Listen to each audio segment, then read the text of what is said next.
on reste dans le domaine des startups, mais avec plutôt orienté service à l'entreprise. Vous êtes un des 4 cofondateurs de Jyze. Alors, je ne sais pas si je le prononce Jyze, bien. c'est ça. Jyze. C'est écrit sur votre... Exactement. Voilà. Jyse. Jyze, ça veut dire quelque chose en particulier ou... Au départ, c'est les 4 cofondateurs initiaux, vraiment. C'était Jérôme, Yves, Simon et Eric.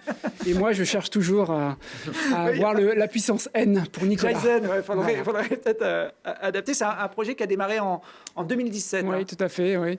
Alors, sur un principe plutôt de tout ce qui était visualisation d'objets connectés, donc de création de sites web pour visualiser des données d'objets connectés. Et dernièrement, on s'est recentré sur la géolocalisation indoor pour donc suivre des objets connectés, mais en intérieur. Alors, les objets connectés, ça ne parle pas forcément encore à tout le monde, même si ça se développe de plus en plus dans notre quotidien. Là, vous m'en avez amené un certain nombre. Alors, ça ressemble à des petites boîtes en plastique. C'est des émetteurs, récepteurs qui communiquent entre eux. C'est ce qu'il y a à l'intérieur qui est important. Exactement. Et donc, nous, en fait, pour la géolocalisation indoor, qu'est-ce que c'est ? C'est, on va dire, le GPS, mais à l'intérieur, dans les tunnels, dans les endroits, dans les caves, on n'a pas forcément de GPS. Et donc, c'est compliqué pour retrouver la position d'un objet. Il faut imaginer, par exemple, une infirmière qui veut chercher un pouce-seringue. Eh bien, son pouce-seringue, peut-être qu'elle va perdre des fois une demi-heure à le chercher dans la journée parce qu'il n'est pas à l'endroit où il est. Ou un industriel qui a besoin de rechercher une perceuse pour vérifier sa conformité à chaque date anniversaire. Il a besoin de la retrouver, mais dans son entrepôt qui fait 15 000 m² avec plein de machines, des fois c'est difficile. Et c'est là où intervient la géolocalisation indoor. On va pouvoir, grâce à notre solution, mettre donc des petits objets sur les équipements qu'on veut suivre. Donc, sur la perceuse, par exemple, vous allez placer ça. C'est ça. Et on va pouvoir le retrouver sur un site internet ou sur une application pour pouvoir voir où il se trouve.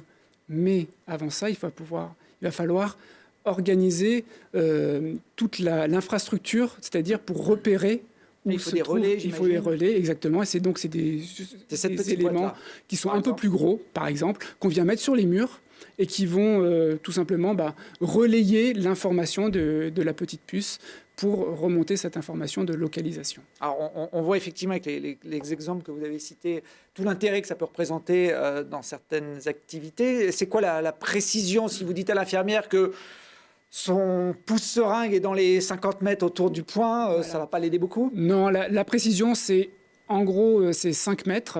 Donc, ça va être une chambre à peu près.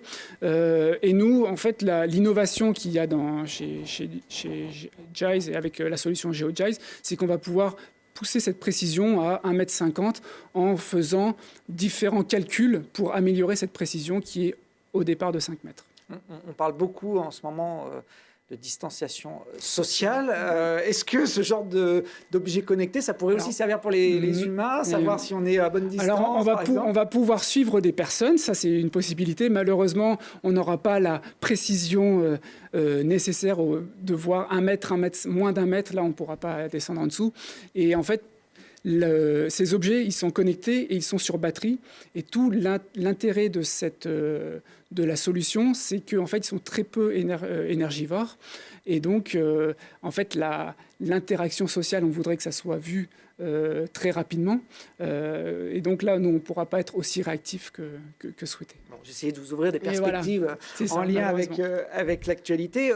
Tout à l'heure, avec notre lauréate, le projet DABA, la crise sanitaire avait boosté son projet, avec notamment le développement de la vente à emporter dans les restaurants. Est-ce que vous, la même dynamique? Non, ce n'est pas exactement la même dynamique. C'est vrai que dans l'industrie, la majorité des projets d'innovation autour de la géolocalisation, entre autres, sont reportés dû à la crise, sont reportés en 2021. Donc, on a énormément de projets prévus pour début 2021. Ça, on est très intéressés pour les faire. Et la crise nous a aussi orientés, justement, au départ, on était plutôt industriel, mais la crise nous a orientés vers le côté médical, avec ces fameux pouces-seringues et ces infirmières qui, elles, sont plutôt, justement, travaillent dur.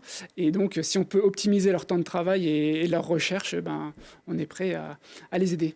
Voilà, il y a peut-être du monde soignant qui nous écoute sur cette émission et qui auront retenu l'idée. Vous êtes aujourd'hui à Grenoble, je crois, dans les locaux de la French Tech. Exactement, donc au Totem, ce qu'on appelle le Totem, donc dans les locaux de la French Tech.